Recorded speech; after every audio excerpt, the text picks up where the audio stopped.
उसे नहीं टाला जा सकता। वो निश्चित है, वो हमारी भी समझ में नहीं है और किसी की समझ में नहीं है। वो जब आएगी तो किसी की प्रार्थना काम नहीं करेगी, उसमें जाना है। अगर ऐसा होता तो बड़े बड़े सिद्ध महापुरुष हुए हमारे भारत देश में, और लोग प्राणों से भी अधिक प्यार करते थे, वो क्यों जाते? देखो, चैतन्य महाप्रभु चले गए, हरिवंश महाप्रभु चले गए, स्वामी हरिदास जी चले गए, निम्बारकाचार्य, वल्लभाचार्य, शंकराचार्य, बड़े बड़े महापुरुष आए और अंतर्ध्यान हो गए, चले गए। तो हम सबको भी जाना है, जाने की तैयारी कर लो। जो पहले से तैयार न थे, पछता पछता कर चले गए। हम सबको जाना है, जाने की तैयारी बस करनी है। खूब नाम जप करो, पाप कर्म को इसी जन्म में भस्म कर दो, नया कोई पाप कर्म न करो। स्वागत होगा भगवान के दरबार में आपका कि आपने मनुष्य जन्म लेकर अपना काम पूरा कर लिया। मृगलोचनी शरण जी महाराज। महाराज जी, आपके चरणों में कोटि कोटि प्रणाम। महाराज जी, पिछले कुछ समय से नाम महिमा का जो आप वर्णन कर रहे हैं कि 1 से 13 करोड़ तक की महिमा का वर्णन, महाराज जी, जो साधक लाडली लाल स्वरूप अपने सदगुरुदेव भगवान की चरण कृपा से उनकी अलौकिक लिफ्ट में बैठ गया है, वो इस कोटि गणना में आएगा या नहीं महाराज जी? कोई भी श्वास हमारी प्रभु के नाम से विलग न हो, बस हमारा नियम यही है। हरिवंश नाम बिसरय न छिन, श्री हरिवंश सहाय भल। हरिवंश भरोसे भय निडर, नित गर्जत हरिवंश बल। भरोसा आचार्य का, इष्ट का, और निरंतर नाम जप। हमें गणना नहीं करनी कि कितने करोड़ हमें जपने। अब पता नहीं शाम तक जिए कि ना जिए, तो करोड़ का संकल्प हमारा कैसे पूरा होगा। अब हम कोई अविनाशी शरीर वाले तो है नहीं, विनाशी शरीर है। अब कब छूट जाए, इसलिए हमें हर श्वास नाम जप करनी। संकल्प तो तब पूरा होने की बात हो जब मुझे पता है मैं कल जीऊंगा। जब पता ही नहीं कि कल तक जीऊंगा कि नहीं जीऊंगा, तो क्या संकल्प? निरंतर नाम जप करे और प्यारी जू के गोरे चरणारविंद के भरोसे में रहे, उन्हीं की कृपा से होगा। कैसे वो पापी क्यों न हो, हरिवंश नाम जो ले, अलक लड़ैती रीझ के महल खवासी दे। बोले कैसा भी पापी क्यों न हो, जो श्री हरिवंश राधा वल्लभ श्री हरिवंश ऐसा नाम जप करता है, तो प्रियाजू उस पर रीझ करके अपने महल की सहचरी भाव की सेवा प्रदान कर देती। खवासी का मतलब है सहचरी भाव, दासी भाव की सेवा प्रदान कर देती हैं।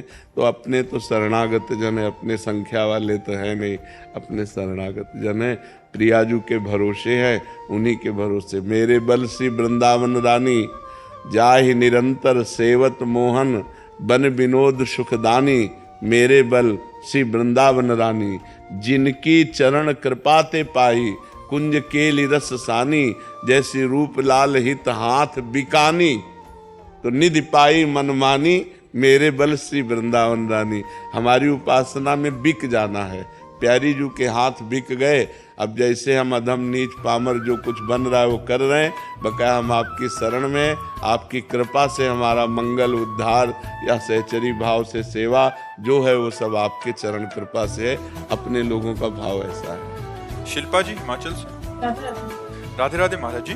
गुरुजी, मन बहुत मलिन हो चुका है, कोई खास गुण ना होते हुए बहुत जल्दी अहंकार आ जाता है, सहनशीलता बहुत ही कम हो गई है मेरे में, थोड़ी सी प्रतिकूलता आने पे बहुत ज्यादा घबरा जाता। हाँ, नाम जप करो, नाम जप से सब बल आ जाएगा।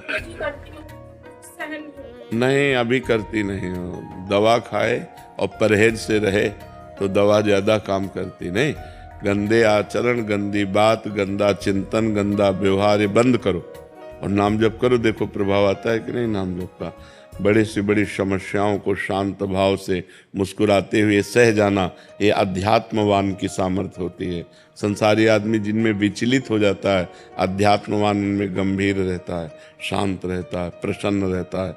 और अभी शरीर स्वस्थ है आप लोगों का, लेकिन चिंतन हो रहा, दुख हाले संसार का, तो आप परेशान हो, सुख की सानिध्य में भी परेशान हो। पता नहीं ऐसा ना हो जाए, कहीं ऐसा ना हो जाए, कहीं ये ना हो जाए। तो ये ओवर थिंकिंग, व्यर्थ की भूत भविष्य का चिंतन क्यों? राधा राधा राधा। होगा वही प्यारे जो राम जी को भाएगा। होई है सोई जो राम रचि राखा, को करि तर्क बढ़ावई शाखा, अस कही जपन लगे हरिनामा। राधा राधा राधा राधा।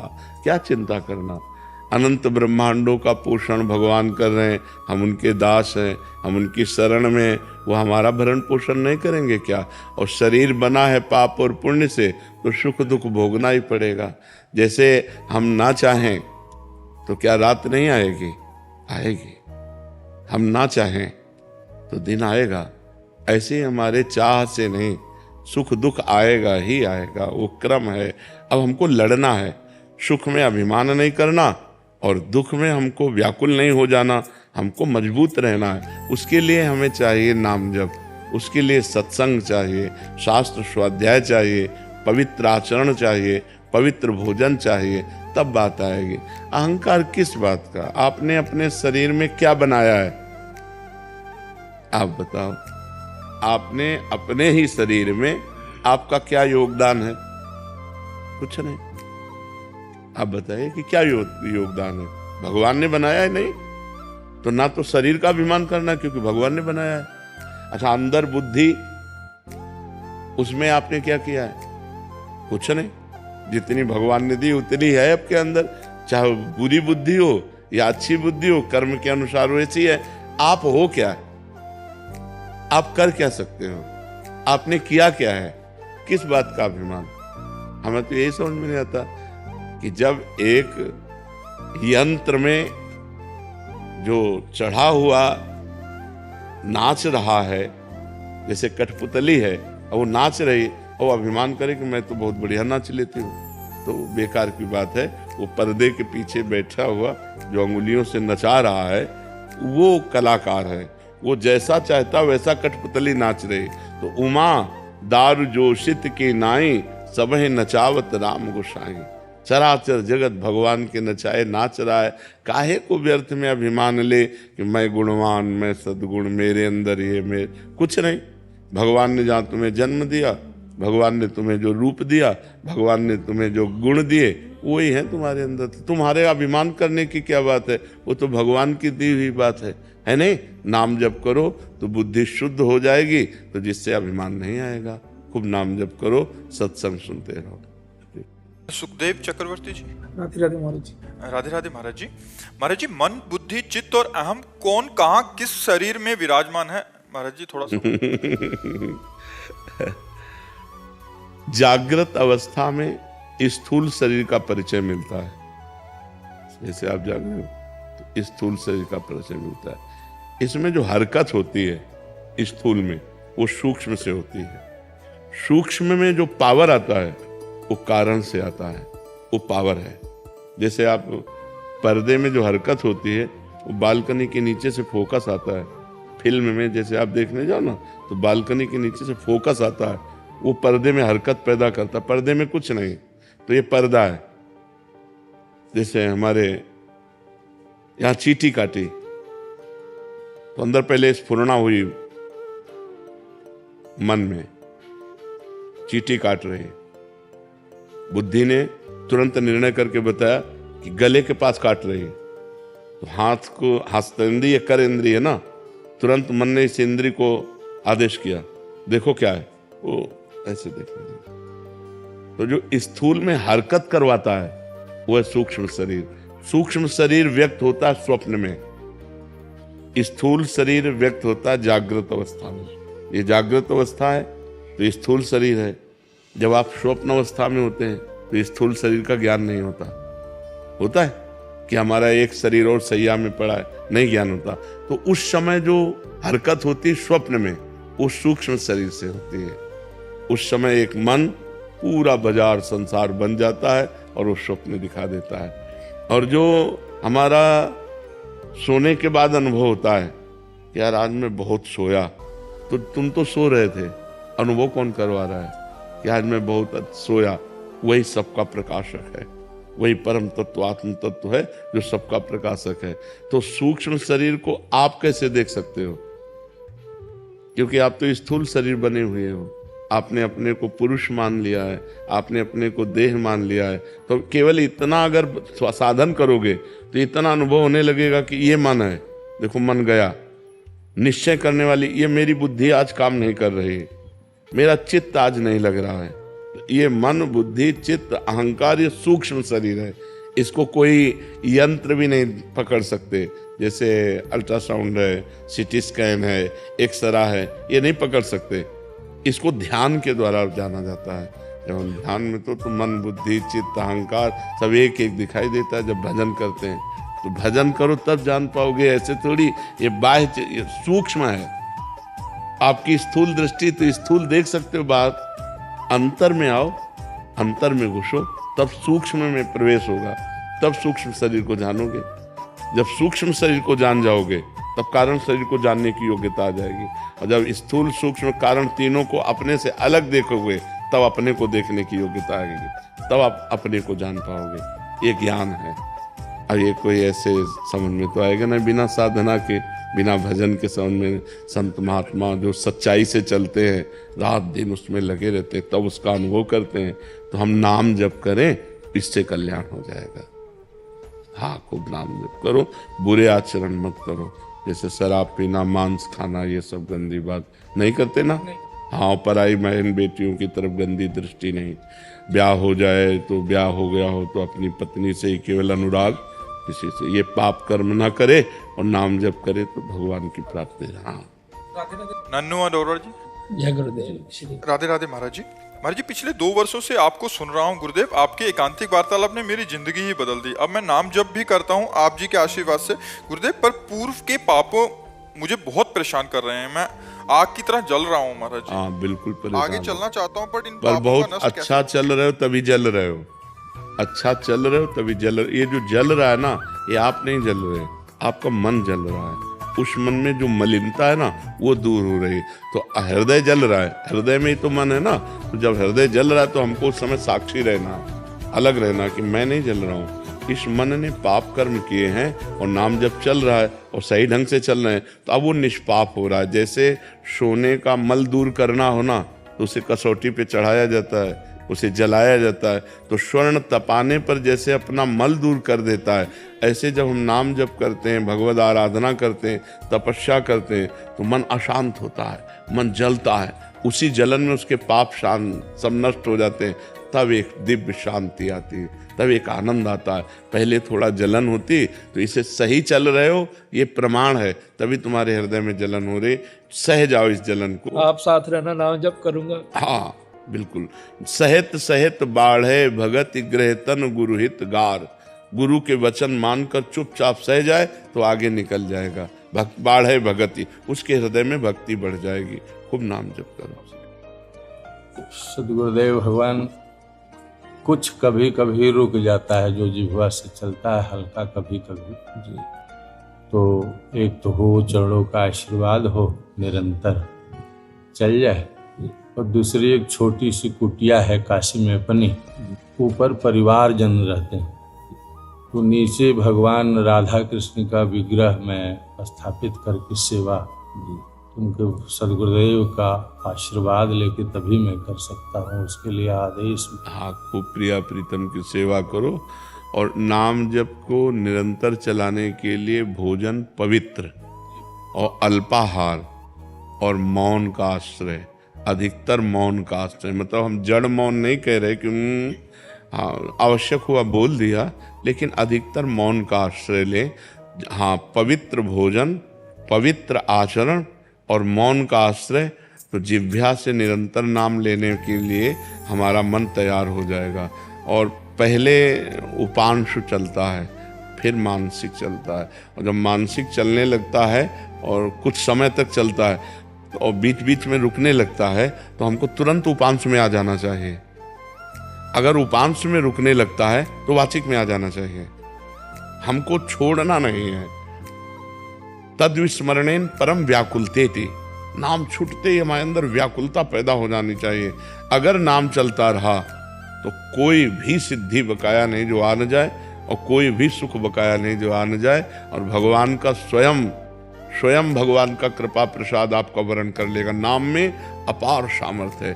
जो राम राम नहीं कह पाते थे, वो जब मरा मरा बोले तो ब्रह्म ऋषि हो गए और भगवान के पावन चरित्र इतिहास को लिख दिया। तो आप विचार करो नाम में कितनी अपार सामर्थ्य है। जिसने बालक के निमित्त से नारायण पुकारा, उसका परम कल्याण हो गया। तो हम नारायण नारायण पुकारेंगे तो हमारा कल्याण क्यों नहीं हो जाएगा। खूब मंगल हो जाए, खूब नाम जप करो और प्रिया प्रीतम की आराधना करो। कभी कभी मन में आ जाता है कि जैसे ये सब चीजें हम बनाए हैं तो अपने वर्तने के लिए, हमारे प्रभु का ये संसार तात्पर्य क्या है, उनका भगवान। ब्रह्म जैसे एक शीशे के महल में आप खड़े हो जाओ और शीशे कई प्रकार के होते हैं, एक बड़ा रूप दिखाने वाला, एक छोटा रूप दिखाने वाला, एक भयंकर रूप दिखाने वाला। ऐसे ही त्रिगुण माया के शीशे में वो परमात्म तत्व अपने आप को बहुत रूपों में देख, एको हम बहुत श्यामा, मैं एक बहुत रूपों में हो जाऊं और बहुत रूपों में होकर अपने आप से अपने आप का सृजन कर रहा है, अपने आप से अपने आप का पालन कर रहा है और अपने आप से अपने आप का संहार कर रहा है। कोई दूसरा नहीं है, एक परमात्मा के सिवा। वो अपने आप से अपने आप में खेल रहा है। यहाँ मैं तू का खेल नहीं हो रहा, यहाँ अपने आप से अपने आप का खेल हो रहा है। जो ये देख ले वो मुक्त हो गया, जो ना मैं तू देखे वो फंस गया।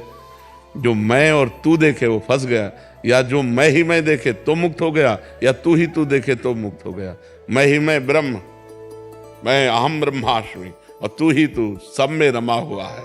तू भक्त तू ही तू देखता है, ज्ञानी मैं ही मैं देखता है और फंसा हुआ मैं तू देखता है। मैं और मोर तोरते माया, एक ही परम तत्व है, दूसरा नहीं। वो अपने आप से अपने आप में खेल रहा है, कुछ नहीं है ये सब उमा कहूं मैं अनुभव अपना, सत हरि भजन जगत सब। सुधा सिंह जी, राधे राधे। श्री हरिदास महाराज जी, महाराज जी साधन साध्य है या कृपा साध्य है? क्या? ठाकुर जी को पाने की। हाँ, कृपा साध्य है, पर हमारा प्रयत्न पूरा होना चाहिए, हमारा उद्योग, हमारा पुरुषार्थ पूरा होना चाहिए। होगा तो कृपा से, पर अगर हमारा प्रयत्न नहीं है तो फिर भगवान कृपा से सबको भगवत प्राप्ति क्यों नहीं करा देते? सम्मम प्रिय सम्मम उपजाए, भगवान के सब प्यारे हैं, लेकिन भगवत प्राप्ति उसी को होती है जो प्रयत्नशील होकर साधन पक्ष को पुष्ट करता हुआ भजन करता है और आश्रय रखता है कृपा का, उसको भगवत प्राप्ति हो जाती है। जो साधन में बेईमानी करे, साधन न करे, कायरता से वैसे जीवन प्रवाह और कृपा से हो जाए, कभी नहीं होगा, क्योंकि सब जन तो भगवान के ही है ना। तो भगवान की कृपा का अधिकारी वही होता है जो मन वचन कर्म से प्रयत्न करता है भगवत प्राप्ति के लिए। नाम जप करना, भगवान नाम कीर्तन करना, भगवत कथा सुनना, भगवत सेवा करना, तो उसके हृदय में जो भाव उत्पन्न होता है उसी भाव से भगवत प्राप्ति हो। बिना साधन के भाव कैसे आ जाएगा? इनके अंदर भाव नहीं आया, इनके अंदर भाव नहीं आया, और एक साधन कर रहा उसके अंदर भाव आ गया। तो साधन पक्ष से भगवत प्राप्ति नहीं होती, ये हम बात मान सकते हैं, लेकिन साधन पक्ष से ही भगवत कृपा का अनुभव होता है। अगर साधन नहीं, जो जितनी कोटि का साधन करता है उतने उच्च कोटि का महात्मा होता है। आप विचार करके देखना। पर अभिमान रहित होने के लिए हम कृपा का आश्रय लेते हैं कि कहीं हमें साधना का अभिमान ना हो जाए। तो यह कि भगवत प्राप्ति कृपा से होती है, ये साधन उस कृपा तक पहुंचने के लिए है। ये साधना भगवान की कृपा से ही हो रही है और यही कृपा का अनुभव कराएगी और यही भगवत साक्षात्कार कराएगी। इस भाव से हम कृपा प्रदान रखते हैं कि हमारे अंदर अहंकार ना आ जाए। नहीं, बिना साधना के आज तक किसी को भगवत प्राप्ति कहाँ हुई है? साधन पक्ष तो लेना ही पड़ता है। बिना साधन पक्ष के, बिना भजन के, बिना संयम नियम के, बिना आराधना के किसको भगवत प्राप्ति हो गई है? जितने भी संत महात्मा ऋषि मुनि जो भी रसिक जन हुए, सबने आराधना की, साधना की, तभी भगवान को प्राप्त। जिसकी उच्च कोटि की जितनी साधना रही उतने उच्च कोटि का वो संत हुआ है। तो खूब आराधना करना है, पर आश्रय कृपा का रखना है कि भगवान की कृपा से ही ये आराधना हो रही है। राधे राधे महाराज जी। महाराज जी निवेदन है कि एक समाधान कीजिए। महाराज जी आध्यात्मिक जीवन और सांसारिक जीवन में मानसिक संतुलन नहीं बना पा रहे हैं, क्या मानसिक संतुलन डिप्रेशन है या कोई साया? महाराज जी मानसिक संतुलन कोई साया फाया नहीं है। जैसे लोगों को रहता है ना कि बाहरी चक्कर कोई होगा, ये सब भीतरी चक्कर है। हमारे द्वारा जो पाप कर्म होते वही हमारे मन को जलाते, वही हमारी बुद्धि को भ्रष्ट कर देते हैं, और कोई नहीं। जैसे भूत प्रेत भी आता है ना किसी के दिमाग में, तो पाप कर्म के कारण ही आता है। हमारे पाप कर्म को भुगताने के लिए भूत का आवेश होता है और वो हमें दुख देता है। और जब हमारा पाप कर्म क्षय हो जाता है तो या तो कोई झाड़ने फूकने वाला मिल गया या स्वयं चला जाता है। तो कर्म ही हमारे लिए भूत है और कर्म ही हमारे लिए भगवान है। अगर हमारे कर्म बिगड़ गए तो वही भूत की तरह हमें सताता है, और कर्म हमारे बन गए तो वही भगवान की तरह हम पर कृपा करता है। इसलिए कर्मों का सुधार करो, हमारे कर्म ठीक होने। हमारे अगर कर्म बिगड़ गए हैं ना तो ऐसा ही अनुभव होने लगता है, कोई डिप्रेशन नहीं। पहले स्वीकृति करो, नहीं तो अगर किसी आदमी को 20 बार 20 लोगों को तैयार कर लो अलग अलग, और उसको यार तुम डिप्रेशन में पहुंच गए क्या, नहीं तो नहीं, हमें तो लग रहा है तुम डिप्रेशन में हो, और चला जाए। फिर दूसरा आवे, यार तुम डिप्रेशन में पहुंच गए क्या, और 20 का है, अगर वो अस्पताल ना पहुंच जाए तो हमसे बात कर लो। वो अस्पताल जाएगा और चेक करवाएगा कि मैं डिप्रेशन में हूं क्या, क्योंकि 20 लोगों ने कहा है। तो हम पहले कह रहे कि ये स्वीकृति करो कि मैं डिप्रेशन में नहीं हूं, ये स्वीकृति करो कि मेरे ऊपर भूत प्रेत का कोई साया नहीं, स्वीकृति से ही फंस गए हो, मेरे ऊपर भगवान की बड़ी कृपा है। और नाम जप करो, गंदे आचरण मत करो। आज हमारी समाज गंदे आचरणों को पाप मान ही नहीं रही है, बहुत जोर से ये व्यभिचार फैल रहा है। ये जो व्यभिचार दोष है बहुत जोर से फैल रहा, चाहे स्त्री हो चाहे पुरुष हो, सबके दिमाग में एक ही बात नाच रही है, बस भोग भोग भोग संसार। ये पाप महापाप है, पर स्त्री गमन पर पुरुष गमन ये महापाप है, और कोई इस पर ध्यान नहीं दे रहा। और फिर कहते हैं डिप्रेशन में जा रहे हैं, परेशान हो रहे। परेशान नहीं होगे तो और क्या होगे। हम खुली बात कह रहे हैं, अपने चरित्र को सुधारो, अपने आचरणों को सुधारो, अपने कर्म को ठीक करो, नाम जप करो। किसी से आशीर्वाद मांगने की जरूरत नहीं, और कोई आशीर्वाद ऐसे फल फूल वाला भले दे दे, ऐसा आशीर्वाद बिना अधिकार के नहीं मिल जाता। तुम्हें भजन करना पड़ेगा, तुम्हें अपने आचरण ठीक करने पड़ेंगे, तुम्हें तप करना पड़ेगा, तुम्हें पाप नष्ट करने पड़ेंगे। उपाय हम बता देते हैं। भगवान गीता में अर्जुन को क्या कहते, तुम्हें सहना पड़ेगा, तुम्हें मेरा भजन मन मना भव मद भक्तो माद्याजी माम नमस्कुरु। भगवान सामने खड़े हैं और कह रहे जब तक तुम ऐसा नहीं करोगे तब तक मेरे को नहीं जान सकते। सामने खड़े हैं महाराज। अनन्य चेता सत्यम, मेरा सतत चिंतन करो। अनन्य चिंतयन्तो माम, मेरा अनन्य चिंतन करो। भगवान बार बार कह रहे। तो हम जब भगवान कह रहे हैं तो हम लोग तो भगवान के दास हैं। सदगुरुदेव भगवान बड़ी जोरदार है विपक्ष, बहुत जोरदार। हाँ, विपक्ष तो जोरदार क्योंकि हमारे स्वामी का ही है, किसी और का है क्या? हमारे स्वामी। तो सोचो, जिसकी एक माया शक्ति इतनी जोर की है, उसकी कृपा शक्ति कितनी जोर की होगी। प्रभु पहले वो कहते थे, अब आप अरे अब ऐसे ऐसे थोड़ी का बोला जाता है जैसे तुम मंत्र बोल दिए। मंत्र ही नहीं मिला तुम्हें, तभी तो दुर्दशा है। अब कभी मत बोलना। आप बता दो, वही करेंगे। हम तो रोज चिल्लाते ही रहते हैं। हम एक बात बताते हैं, दिल भर लगे ही तो रहते हैं, इसी में लगे रहते हैं कि भाई सुधरो, भाई सुधरो, मंगल हो तुम्हारा। राधा राधा जपो, राम राम जपो, कृष्ण कृष्ण जपो, हरि हरि जपो, जो मन आवे सो जपो, लेकिन जपो और आचरण पवित्र रखो, खान पान पवित्र रखो, बढ़िया आनंद आ जाएगा जी। अनिरुद्ध जी, गांधीनगर। राधा राधा। राधे राधे महाराज जी। गुरुजी, मेरा प्रश्न है कि जीवन का उद्देश्य सत्कर्म और राधा नाम के अलावा क्या हो सकता है? बस यही है। ये हुआ करना, अभी बकाया है ना करना। ना करने वाले को सुधार लो, करने में यही दो ले लो, इसी से भगवत प्राप्ति हो जाएगी। पराई स्त्री की तरफ गंदी दृष्टि से मत देखो, अपनी स्त्री में ही भाव रखो, ब्रह्मचर्य का पालन करो, पवित्र भोजन पाओ, मांस मछली ये सब गंदी चीजें मत पाओ, गंदे आचरण मत करो, और इतना उद्देश्य बना लो, भगवत प्राप्ति हो जाएगी। भगवान अपने हैं, कोई पराये थोड़ी हैं। हम भगवान के अंश हैं, वो कोई दूसरे थोड़ी। भगवान दूसरे, ये शरीर दूसरा है, ये जो आप शरीर देख रहे हो ये दूसरा है। भगवान अपने हैं, बहुत अपने हैं, बहुत अपने नजदीक है। मैं उनका अंश हूँ, मैं उनका हूँ, संसार का थोड़ी हूँ।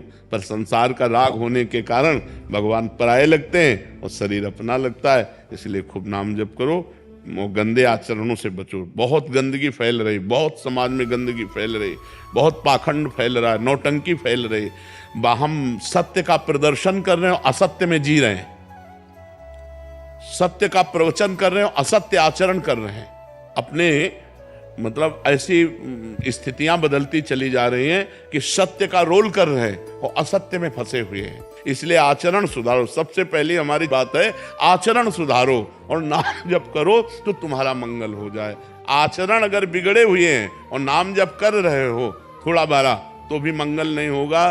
क्योंकि चलनी में गैया दुहे और दोष दैव को दे। अब अगर चलनी में गाय दुहोगे तो तुम्हें बूंद पीने को नहीं मिलेगा, तो गाय दूना है नाम जप करना, और चलनी है आचरणहीन होना। हम कह रहे हैं रावण में क्या कमी थी?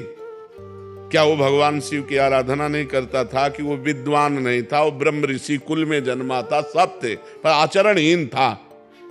आचरण चरित्र उसका बिगड़ गया, इसलिए उसे राक्षस कहा गया। ने पुलस्त जी का नाती है, उत्तम कुल पुलस्त कर नाती, ब्रह्म ऋषि पुलस्त जी का नाती है, कोई साधारण थोड़ी रावण। और विद्वान तो पूछो मत, आज भी जहां अभिषेक होता होगा तो उसके तांडव का गान किया जाता, जटाटवी गलत ज्वलप प्रवाह पावित। लेकिन चरित्र बिगड़ गया, चरित्र बिगड़ गया तो सब बेकार हो गया। वही शंकर जी हनुमान जी बन जा के पहले ही लंका का नाश किया। पहली लंका जो जलाई तो हनुमान जी ने तो जलाई। तो हनुमान जी कौन? शंकर जी ही तो हैं। 11वें रुद्र का अवतार भगवान हनुमान जी हैं। हनुमान जी साक्षात भगवान शंकर हैं। तो जिनकी आराधना की वही पहले जाके आग लगा दिए वहीं। जिसका चरित्रहीन है तो इष्ट भी रक्षा नहीं करता। चरित्रवान हो और नाम जप करे तो बढ़िया मंगल हो। इसलिए हम सबसे प्रार्थना करते हैं, पाप आचरण छोड़ो, गंदा भोजन छोड़ो, नाम जप करो, तुम्हारा मंगल होगा। अरे जी, वो विराट कोहली और अनुष्का आए थे। विराज बैठ प्रसन्न हो। हाँ, नहीं ठीक ही रहना चाहिए। हम आपको अपने प्रभु का विधान बताते हैं थोड़ा सा। जब प्रभु किसी पर कृपा करते हैं, ये वैभव मिलना कृपा नहीं है, ये पुण्य है। पुण्य से एक घोर पापी को भी बहुत, देखो पाप करके भी उनका कोई पुण्य है जिससे वो सुकृत पूर्व के सुकृतवश चल रहे हैं, नया पाप है। ये वैभव बढ़ना या यश बढ़ना ये भगवान की कृपा नहीं मानी जाती। भगवान की कृपा मानी जाती है अंदर का चिंतन बदलना, जिससे आपके अनंत जन्मों के संस्कार भस्म होकर और अगला जो है वो बड़ा उत्तम होगा। अंदर के चिंतन से होता है, बाहर से कुछ नहीं होता। मात्र अंदर का चिंतन। अच्छा, अंदर का चिंतन हम लोगों का स्वभाव बन गया बहिर्मुखी। बहिर्मुखी मतलब बाहर, बाहर यश कीर्ति लाभ विजय, इससे हमको सुख मिलता है। अंदर से कोई मतलब नहीं रखता कोई विरला ही अंदर से। अब क्या होता है, भगवान जब कृपा करते हैं तो संत समागम देते हैं, फिर दूसरी जब कृपा होती तो विपरीतता देते हैं, और फिर अंदर से एक रास्ता देते हैं। ये मेरा रास्ता है, ये परम शांति का रास्ता है, ये शांति का रास्ता नहीं। भगवान वो रास्ता देते और जीव को अपने पास बुला लेते हैं। बिना प्रतिकूलता के संसार का राग नष्ट नहीं होता। किसी को भी वैराग्य होता है तो संसार की प्रतिकूलता देखकर वैराग्य होता है। सब कुछ हमारे अनुकूल है तो हम आनंदित होकर उसका भोग करते हैं। जब हमारे ऊपर प्रतिकूलता आती है तब ठेस पहुंचती है कि इतना झूठा संसार, तो अंदर से भगवान रास्ता देते हैं। ये सही है। भगवान बिना प्रतिकूलता के इस संसार को छुड़ाने का कोई भी औषधि नहीं रखी। आज तक जितने बड़े महापुरुष हुए हैं, जिनका जीवन बदला है, उनको प्रतिकूलता का दर्शन करके बदला है। तो कभी प्रतिकूलता आए तो उस समय आनंदित हो कि मेरे ऊपर अब भगवान की कृपा हो रही है, कि मुझे सतमार्ग में चलने की प्रेरणा मिल रही है। अगर सतमार्ग छूटा हो, ये सब तो एक सेकंड के लिए आप विचार कीजिए। अब अपना सुधार कर लो, अपने जीवन को सत्य में ले आओ, तो अगला जो होगा वो बहुत जोर का होगा। चाहे जन्म हो तो श्रीवान कुलवान धनवान वैभव संपन्न ऐसे, और भक्ति की अनुकूलता, भक्ति की अनुकूलता। खास बात श्रीवान धनवान कुलवान नहीं, खास बात भक्ति की अनुकूलता। अगर इस जन्म में भगवत प्राप्ति नहीं हुई तो भगवान श्री कृष्ण ने गीता में कहा है कि मेरे भक्त का नाश नहीं होता। मैं कुलवान धनवान श्रीवानों के कुल में जन्म देता हूं और फिर पुनः भक्ति का माहौल देता हूं, और पूर्व का जो भजन छूटा हुआ हो वहीं से उसको। अब बिल्कुल ऐसे ही रहो जैसे रह रहे हो, बिल्कुल संसारिक बन करके रहो, लेकिन अंदर का चिंतन आपका बदल जाए। अंदर के चिंतन में आपकी यश की भावना न रह जाए, अंदर के चिंतन में आपको धन बढ़ाने की भावना न रह जाए। अंदर का चिंतन हो जाए, प्रभु बहुत जन्म व्यतीत हो गए, अब एक बार आपसे मिलना चाहते हैं, एक बार आपसे मिलना चाहते हैं प्रभु, मुझे आप चाहिए, अब संसार नहीं। तो बात बन जाएगी, तो बात बन जाएगी। तो इसलिए आनंद पूर्वक भगवान का नाम जप करो, बिल्कुल चिंता मत करो। बाबा, क्या नाम जप से हो जाएगा पूरा? ये हम अपने जीवन का अनुभव बताते हैं। सांख्य योग और अष्टांग योग और कर्म योग और भक्ति योग, चारों योगों में प्रवेश रहा है। पहले हम सन्यासी रहे हैं 20 वर्ष, 20 वर्ष सन्यासी रहे काशी विश्वनाथ जी। तो हम सांख्य योग, अष्टांग योग, जो अष्टांग योग है ना, अष्टांग योग, कर्मयोग, इन तीनों को अच्छी प्रकार जान करके और फिर भक्ति योग में आए हैं। स्वयं भगवान शंकर से बढ़कर कोई ज्ञानी तो नहीं ना, सनकादि से बढ़कर कोई ज्ञानी नहीं। वो हरिशरणम हरिशरणम सनकादि हर समय जपते रहते हैं। भगवान शिव राम राम राम राम राम राम जपते रहते हैं। हम वृंदावनवासी प्रिया प्रीतम के उपासी, तो जो राम में रा है वही रा है, जो धा है ये रस देने वाली वस्तु है। तो हम राधा राधा राधा राधा, मतलब आप ये समझो कि हमारी इतनी तार्किक बुद्धि रही, हमारी श्रद्धालु बुद्धि नहीं रही। सन्यासी की जो बुद्धि होती है वो तर्क प्रधान होती है, कसौटी पर कसने पर। तो हम केवल भावुकता में राधा राधा का प्रचार नहीं कह रहे कि हमने सुना और ऐसे ग्रंथों में पढ़ा हो, ऐसे कह रहे, स्वयं स्वाद लेके कह रहे और विश्वास के साथ कह रहे कि यदि आप राधा राधा जपते हो तो इसी जन्म में भगवत प्राप्ति हो जाएगी, इसी जन्म में। जैसे किसी से कहा जाए कि तुम सत्य बोलो, मंदिर में चढ़ के बोलो, तो हम मंदिर में नहीं, हम वृंदावन में बैठे हैं। करोड़ों मंदिर इसकी समानता नहीं कर सकते, भगवान का परम धाम है। अगर राधा राधा नाम चल रहा है तो इसी जन्म में भगवत प्राप्ति हो जाएगी। हमारी आखिरी श्वास यदि राधा, तो मुझे श्री जी की प्राप्ति, भगवान की प्राप्ति हो जाएगी। इसमें कोई संशय नहीं और किसी साधनों की कोई आवश्यकता नहीं। आप केवल अंदर ही अंदर चलाइए और लिखिए। देखो, हम जो कह रहे हैं उसको समझो। बहुत अधिक नाम जपने की हमें चेष्टा नहीं करनी, कम संख्या हो लेकिन मन लगा करके हो। जैसे हम, अब देखो, आप लिखो राधा, अपने दिमाग में लिखो, खुले नेत्रों लिखो या बाहर देखो, दिखाई दे रहा है राधा लिखा हुआ, वही कान में सुनो राधा, वही अंदर उठाओ राधा। ये तीनों का एकाकार हो जाए तो ये करोड़ों नाम जप के बराबर है। देखो, जैसे हम बोला राधा, ऐसे हम 1000 राधा नाम बोले तो हम बोला राधा, ये उपांशु है, इसे उपांशु कहते हैं। राधा राधा राधा राधा 1000 बार, ये उपांशु हुआ। अब ये ऐसे उपांशु हम 10,000 बार जप करें, अंदर देखते हुए बोले राधा, उपांशु 10,000 बार नाम जप करने का फल एक बार मानसिक में है। इतना बड़ा फल है ये। ऐसे राधा राधा राधा चल रहा है, नेत्रों से हम उसे देख रहे हैं, कानों से उसे सुन रहे हैं। आप देखना कि अगर मन भगेगा तो आप लिख नहीं पाओगे राधा नाम, अगर लिख रहे हो तो मन भगेगा नहीं।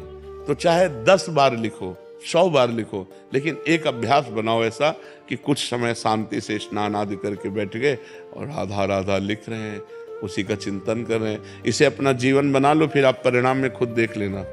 कोई घाटे का सौदा तो है नहीं, ठीक है। ये सखी को दे दे ठाकुर शिव जी की है।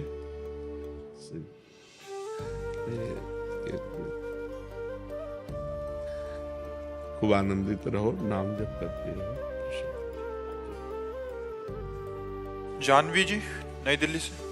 राधे राधे महाराज जी। महाराज जी, आपके अनुसार सच्ची खुशी क्या है? क्या खुशी एक मंजिल है या यात्रा में प्राप्त किया जाने वाला लक्ष्य है?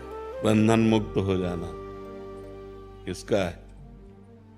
बंधन मुक्त हो, कोई बंधन न रहना, कोई इच्छा न रहना, वो खुशी होती है जिसमें कोई बंधन नहीं और कोई चाहत नहीं। हमारी सारी चाहतें पूर्ण हो गई, अब हमारे अंदर कोई चाहत नहीं और हमारा कोई बंधन नहीं, मृत्यु का भी भय नहीं।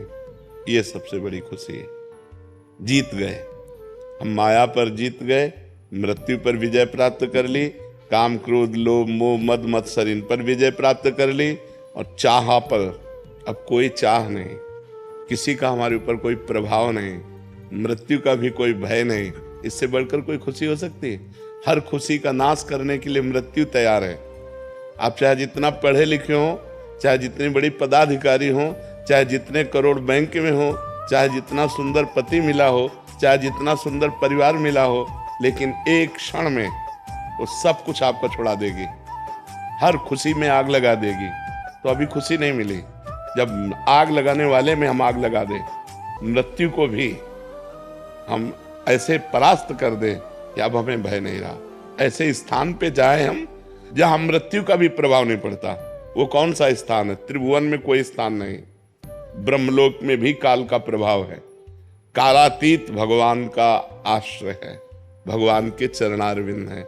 जब हम प्रभु का नाम जप करते हैं, प्रियाजू का नाम जप करते हैं और अपने मन को प्रभु में दे देते हैं और मन भगवदाकार हो जाता है, तो कोई चाह नहीं रहती।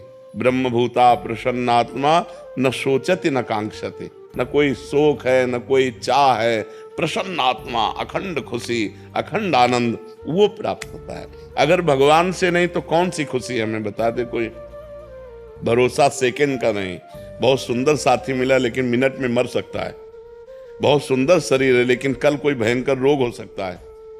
कौन सी चीज ऐसी है जो भय, चिंता, शोक रहित है? एकमात्र भगवान का नाम, भगवान का आश्रय, भगवान की शरणागति।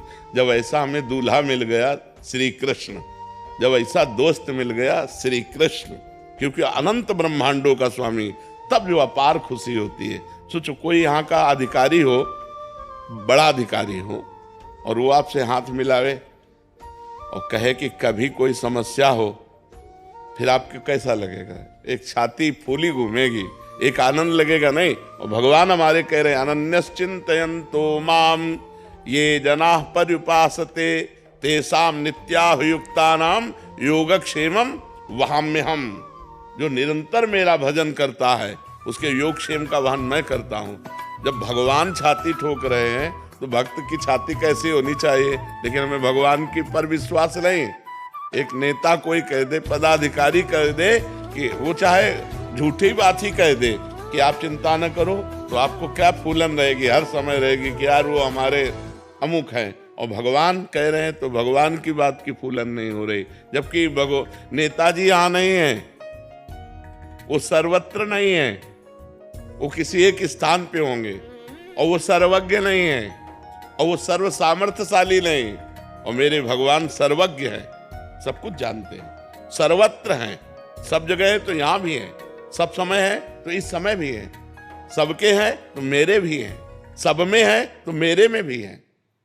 ऐसा सर्वज्ञ, सर्वत्र विराजमान, सर्व सामर्थ्यशाली प्रभु को जब तक हम अपना नहीं मानेंगे तब तक हमारी खुशी स्थायी नहीं रहेगी। समझ पा रही आप? गिरिराज महाराज की जय हो।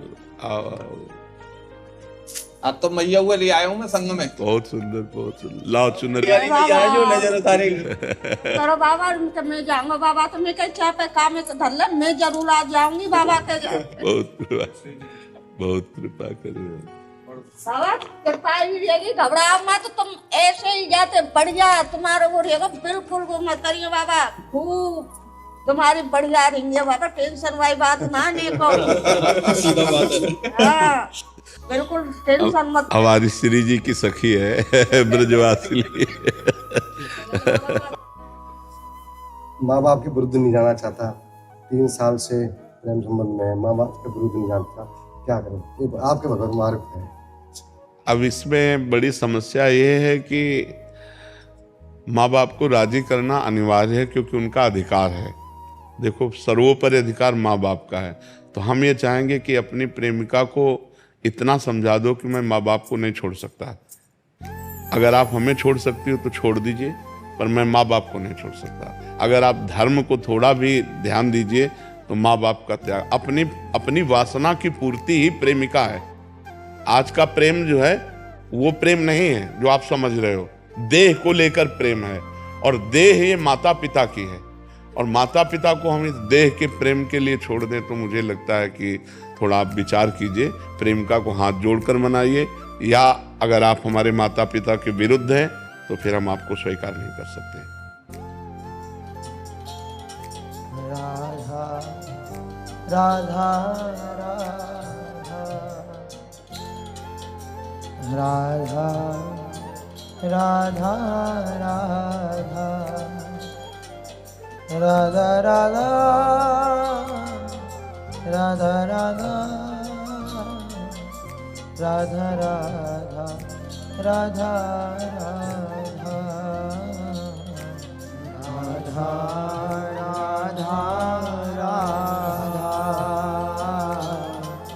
राधा राधा राधा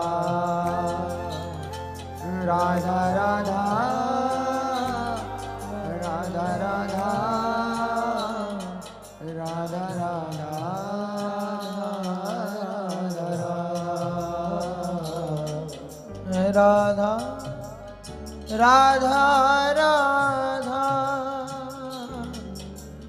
राधा राधा राधा राधा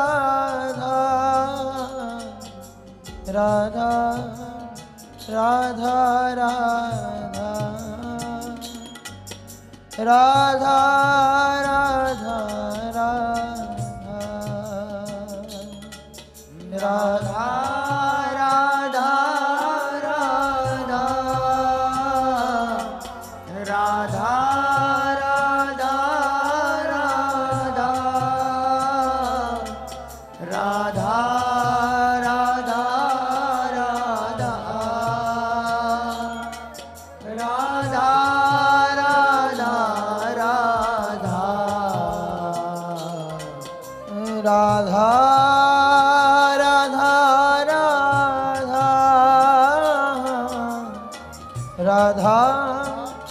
राधा राधा